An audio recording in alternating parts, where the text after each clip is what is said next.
नमस्कार, स्वागत है आप सभी का। मैं हूं आपके साथ साहिबा सिंह। खबर की शुरुआत करेंगे। विश्व स्वास्थ्य संगठन प्रतिवर्ष 28 तारीख को वर्ल्ड हेपेटाइटिस डे मनाता है। बिहार के प्रख्यात गैस्ट्रोलॉजिस्ट मनोज कुमार ने एशियन लीवर फाउंडेशन के साथ मिलकर इस गंभीर बीमारी की रोकथाम के लिए प्रयास किया है। इस बीमारी के लिए गैस्ट्रो मेडिकेयर मैटर पाटलिपुत्र गोलंबर पटना में प्रतिदिन इसके टीके का प्रबंध किया गया है। प्रत्येक महीने की 28 तारीख को एक बृहद और निःशुल्क टीकाकरण की व्यवस्था डॉक्टर मनोज कुमार के द्वारा की जाती है। डॉक्टर मनोज कुमार ने वर्ष 2005 से ही इस प्रयास की शुरुआत की थी। 2012 में एशियन लीवर फाउंडेशन के साथ मिलकर और फिर 2018 से रोटरी चाणक्य के साथ समय समय पर टीकाकरण और जागरूकता के लिए अनगिनत कार्यक्रम को कराते रहते हैं।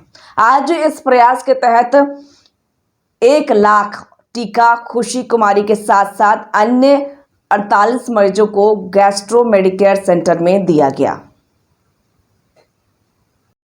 जिस तरह से डॉक्टर मनोज ने बताया अभी कि हेपेटाइटिस जो है वो जानलेवा बीमारी है, रोटरी का क्या रोल है इसमें संक्षेप में बता दीजिए। देखिए, रोटरी एक इंटरनेशनल ऑर्गेनाइजेशन है, सबसे पहले तो मैं बता दूं। और रोटरी मूलतः 7 एरियाज़ में काम करती है, उसमें हेल्थ सबसे इम्पोर्टेंट है। और जैसे दुनिया जानती है कि आज की डेट में वायरस की कमी नहीं है, रोज़ एक नया बीमारी का इजाज होता है। और ये हमारी club rotary club of Chanakya हमारा क्लब का नाम है और उससे डॉक्टर मनोज जुड़े हैं। डॉक्टर मनोज का हेपेटाइटिस बी पे फोकस और निरंतर हर माह 28 तारीख को उन्होंने चुना है, जहाँ पे अपने क्लिनिक में ये फ्री हेपेटाइटिस का इंजेक्शन लोगों को देते हैं। आई एम श्योर कि ये हर दिन देते होंगे, लेकिन 28 तारीख को इन्होंने चुना है निःशुल्क कैंप के लिए। और रोटरी चाणक्य के बैनर तहत ये काम करते हैं और ये संदेश देते हैं कि भाई जितने भी लोग हैं आप लोग के द्वारा, क्योंकि आप लोग एक माध्यम है जहाँ 1 से 1000 लोगों को ये बता सकते हैं अपने चैनल, अपने न्यूज़ के द्वारा कि हेपेटाइटिस से सब लोग सजग रहे और अपने परिवार, अपने बच्चों को इस चीज़ का इंजेक्शन ज़रूर दिलवाते रहें। डॉक्टर मनोज को मैं धन्यवाद देना चाहूँगी कि उनका ये एक प्रयास एक लंबे समय से चल रहा है और हर 28 महीने की 28 तारीख को ये फ्री वितरण इसका होता है टीका का। और जैसा कि अभी संजय जी बता रहे थे, हम लोगों ने नालंदा में भी बहुत बड़ा कैंप किया था डॉक्टर मनोज के अंडर में ही, वहाँ पे भी वैक्सीनेशन किया गया था। तो इस तरह का ये प्रयास लगातार पूरे साल, पूरे वर्ष उनकी तरफ से चलता है। और रोटरी चाणक्य एक ऐसा एनजीओ है जो गरीबों के लिए वर्क करता है, तो उसमें हम लोग का मेन क्षेत्र वही होता है कि जो नीडी लोग हैं उन तक ये चीज़ पहुंच सके, और उसके लिए हम लोग का प्रयास हमेशा रहता है। आज का दिन बहुत शुभ है कि आज 1 लाख की संख्या पूरी हो रही है टीकाकरण की, आज दिया जाएगा। तो उसी के उपलक्ष्य में हम लोग आज इकट्ठा भी हुए हैं और अवेयरनेस के द्वारा, वॉलंटियर के द्वारा हम लोग इसको और बढ़ाने की कोशिश करेंगे, जिससे हर क्षेत्र में हम लोग इसमें प्रयास कर सकें। जानलेवा बीमारी, सरकार का फोकस भी है, लेकिन क्या करें लोग, क्योंकि जो बिहार की अगर हम बात करते हैं तो जो रिच है, जो कवर्ड पॉपुलेशन है, वो हमारा 70% विलेजर्स है। तो ऐसे में मेरा सवाल ये होगा कि गांव के जो बेहद गरीब तबके, यानी कि जो ग्रामीण स्तर पर लोग हैं, इस बीमारी से कैसे बचें? सबसे पहले तो मैं डॉक्टर मनोज का धन्यवाद करूंगा, जो इतना लंबा इन्होंने इस प्रोग्राम को चला रहे हैं ये, और निस्वार्थ भावना से एकदम, मतलब कोई भी आ जाए इनके पास और किसी समय, 28 तारीख तो एक डेट फिक्स है ही है, लेकिन किसी भी दिन महीने में अगर इनके पास कोई आता है तो उसको वो टीकाकरण होता है। इसके लिए मैं इनका धन्यवाद करूंगा। रोटरी चाणक्य इसमें आगे आया है और रोटरी इंटरनेशनल भी इस पर अब फोकस कर रहा है। हम लोगों ने आगे भी भेजा है, डॉक्टर मनोज इसके आगे की कमिटियों में साथ हैं कि जैसे पोलियो को ख़त्म किया गया था रोटरी के द्वारा, उसी तरह हेपेटाइटिस को भी ख़त्म किया जाए इस दुनिया से। और आपने जो कहा कि गांव में, तो गांव में सबसे ज़रूरी है जागरूकता की, और ये आपसे सहयोग की अपेक्षा है कि आप लोगों को जागरूक करेंगे कि इस बीमारी को हम बचा सकते हैं टीकाकरण से। और डॉक्टर मनोज गांव में भी कैंप लगाते हैं और गांव में भी सबको मुफ्त टीकाकरण दिया जा रहा है। ये सालों से ये काम कर रहे हैं। हेपेटाइटिस डे आज नहीं है, लेकिन 28 जुलाई को ये वर्ल्ड हेपेटाइटिस डे है। आज का खास मौका ये है कि आज हम लोग रोटरी चाणक्य के बैनर पे हेपेटाइटिस बी का और हेपेटाइटिस सी का फ्री टेस्टिंग करते हैं, और हेपेटाइटिस बी का वैक्सीन उपलब्ध है तो उसका टीकाकरण भी होता है। तो ये प्रोग्राम सतत चलते रहता है और एवरी 28 को उसका कैंप भी होता है। बाकी दिनों में ऐसे भी टीका मिल सकता है और डिफरेंट जगह पे जहाँ भी हम लोग जाते हैं वहाँ कैंप करते हैं, स्कूल है, कॉलेज है वगैरह। ऐसा करते हुए हम लोग का आज का दिन इसलिए इम्पोर्टेंट था कि आज हम लोग 1 लाखवां टीका देने जा रहे हैं, जो कि बहुत बड़ी बात है। अच्छा सर, आप बता रहे हैं कि 1 लाख टीका आज हो जाएगा, तो ये सिलसिला बहुत पहले से जारी है क्या? ये बहुत पहले से जारी है। एक्चुअली जो स्टार्ट हुआ था इसका 2005 में शुरू हुआ था। 2005 में जो पहला टीका पड़ा था वो हमारे जो माननीय यहाँ के बांकीपुर के जो विधायक हैं नितिन नवीन जी, उनको पड़ा था, और गोपाल जी एक थे, उनको पड़ा था। उसके बाद से वो जो सिलसिला शुरू हुआ, बीच में अलग अलग संगठन सब लोग जुड़े। 2018 से लगातार हम लोग रोटरी चाणक्य के साथ में ये प्रोग्राम कर रहे हैं और करीब 5-6 साल ये रोटरी चाणक्य के साथ हम लोग का प्रोग्राम चल रहा है। अच्छा, ये अर्बन क्षेत्र में है, रूरल में भी ये हेपेटाइटिस का जितना भी वैक्सीनेशन वो कर रहे हैं कि केवल अर्बन में, शहरी क्षेत्र में? नहीं, अर्बन में तो चलता ही है, रूरल में भी चलता है। हम लोग का डिफरेंट प्लेसेस में कैंप्स होते रहते हैं। रोटरी आप जानते हैं कि एक सामाजिक संगठन है, NGO है, वर्ल्ड वाइड काम करती है। स्वास्थ्य के बारे में, शिक्षा के बारे में, स्वच्छता के बारे में अलग अलग फोरम पे रोटरी काम करते रहती है। हमारे साथ में नम्रता जी है, रोटरी के हमारे DG हैं, DG नेक्स्ट बोलते हैं। हमारा बिहार झारखंड का पूरा रोटरी एक होता है और वो डिस्ट्रिक्ट बोलते हैं उसको। बहुत बड़ी ऑर्गेनाइजेशन है जिसमें कि 120 क्लब हैं और उसकी ये DG बनने वाली है, डिस्ट्रिक्ट गवर्नर बोलते हैं। ये अगले साल से ऑफिस बेरर होगी 2025 से। तो ये भी रोटरी के बारे में बताएंगे। और ये हमारे साथ में खड़ी हैं पास्ट प्रेसिडेंट हैं, ये हमारे अभी वर्तमान के प्रेसिडेंट हैं, जो हमारे क्लब के प्रेसिडेंट हैं। तो सब मिलजुल के हम लोग काम करते रहते हैं। ये एक सामाजिक थोड़ा सा ये जानना चाहेंगे सर, गैस्ट्रो मेडिकल सेंटर है, ये उद्देश्य क्या है जो टीकाकरण में इतना जोर दिए हुए हैं वैक्सीनेशन हेपेटाइटिस?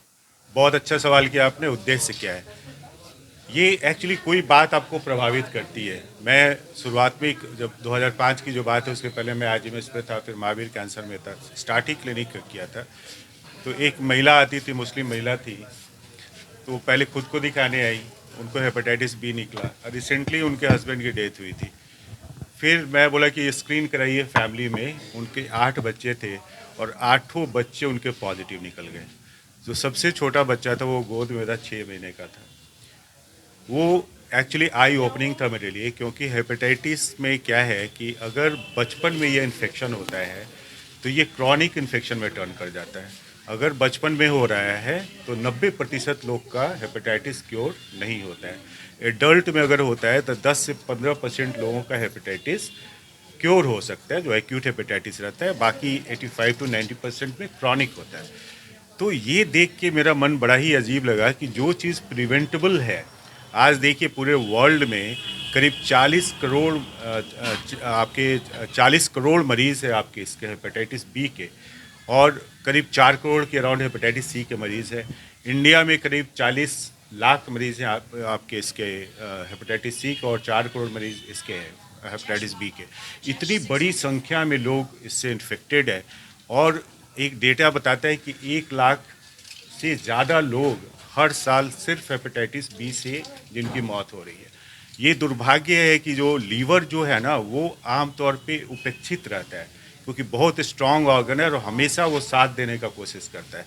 तो हार्ट के बारे में, कैंसर के बारे में, ये सब चीज़ों के बारे में लोग को जागृति रहती है, लेकिन लीवर के बारे में नहीं रहती, क्योंकि ये धीरे धीरे अपना गलते जाता है और आखिरी समय तक चाहता है कि हम आपका साथ दें। इवन इन्फेक्शन होने के बाद भी आपको 15 से 20 साल का मौका होता है कि अपने आप को आप पहचानिए कि आपको हेपेटाइटिस है, और आप ट्रीटमेंट कराते तो आपका हेपेटाइटिस ठीक हो सकता है। उतना भी लोग ध्यान नहीं देता है। 20-25 साल ऐसे ही निकल जाता है, फिर सिरोसिस में कन्वर्ट कर जाता है। सिरोसिस होने के बाद में करीब 10 से 15% लोगों को लीवर कैंसर हो जाता है, और इस तरह से लोगों की डेथ हो जाती है। तो ये बहुत ही गंभीर मसला है कि जो डिजीज़ हम लोग प्रिवेंट कर सकते हैं उसको हम क्यों नहीं प्रिवेंट कर रहे हैं। और अभी यहाँ जो पेशेंट बैठे रहते हैं, रोज़ का हम लोग का डेटा है कि 7 से 10 हम लोग हेपेटाइटिस B और 1-2 हम लोग हेपेटाइटिस सी का मरीज देखते हैं। इतनी जागरूकता जो हम लोग भी प्रयास कर रहे हैं, सरकार भी कर रही है। अभी तो मिशन ही है सरकार का हेपेटाइटिस बी पे, वो अभी मिशन में आ गया है कि इसको एरेडिकेट करना है। तो इतना होने के बावजूद भी आप लोग का साथ का ज़रूरत होता है, क्योंकि आप लोग ज़्यादा से ज़्यादा लोगों के बीच पहुंच पाते हैं। तो जो ये हेपेटाइटिस होने का दोनों का मोड ऑफ ट्रांसमिशन करीब करीब एक है। एक तो है कि ब्लड ट्रांसफ्यूजन के द्वारा होता है, दूसरा है कि इंजेक्शन शेयर करने से होता है, तीसरा है कि आपका मदर टू चाइल्ड हो जाता है, मतलब प्रेगनेंसी अगर है तो उस समय उस समय जो बच्चे होते हैं उनको होने का डर रहता है, और शारीरिक संबंध के द्वारा होता है। दोनों का मोड ऑफ ट्रांसमिशन एक ही तरह है। हेपेटाइटिस बी जो है वो थोड़ा इंजेक्शन शेयर करना, ब्लड ट्रांसफ्यूजन और मदर टू बेबी ज़्यादा होता है। ये जो है हेपेटाइटिस सी वो ब्लड ट्रांसफ्यूजन से ज़्यादा होता है। तो ये जितनी 4 बातें आपको हम बता रहे हैं, ये चारों बात तो मुश्किल नहीं है, इसको प्रिवेंट किया जा सकता अच्छा है। सर, बिहार में हेपेटाइटिस से बहुत ज़्यादा लोग ग्रसित हैं अभी, तो उनको कुछ संदेश देना चाहते हैं कि ये हेपेटाइटिस भी सी जो भी वैक्सीनेशन उनके लिए ज़रूरी है, क्योंकि इसके प्रति लोग जागरूक अभी नहीं है। आपका कोई संदेश होगा जो लोग थोड़ा सा लग रहा है कि ऐसा है, वो थोड़ा सा जागरूक हो जाए? बिल्कुल, संदेश के तहत ही हम लोग इस पे काम कर रहे हैं। सिर्फ हम लोग संदेश ही नहीं दे रहे, हम लोग इस पे काम भी कर रहे हैं। इसके प्रिवेंशन में हम लोग जो कर सकते हैं वो तो वैक्सीन का ही कर सकते हैं, जो हमारा क्लब पूरी तरह से उसके पीछे लगा हुआ है। इसके अलावा जो आपको 3 मॉडलिटी बताई, एक तो जैसे कोई भी सर्जरी में जाइए, कोई भी डेंटल ट्रीटमेंट में जाइए, कहीं भी जाइए, तो उसमें एक तो डॉक्टर्स को सबका स्क्रीनिंग करना चाहिए, क्योंकि ट्रांसमिशन का डर रहता है। टैटूइंग वगैरह ये सब जो फैशन कराते हैं वो सब में ध्यान देने की ज़रूरत है, उससे भी ट्रांसमिशन होने का डर रहता है। जो भी प्रेग्नेंट लेडी हैं उनमें हेपेटाइटिस बी और सी का स्क्रीनिंग करना मस्ट है, वो ज़रूर कराना चाहिए। कोई भी ऑपरेटिव प्रोसीजर में आप जैसे जा रहे हैं तो डॉक्टर्स तो करते ही, आप भी एश्योर होइए कि वो जहाँ सेटअप पे आपका काम हो रहा है वहाँ पे स्टरलाइजेशन वगैरह के बारे में आप भी डॉक्टर से जानकारी रख सकते हैं।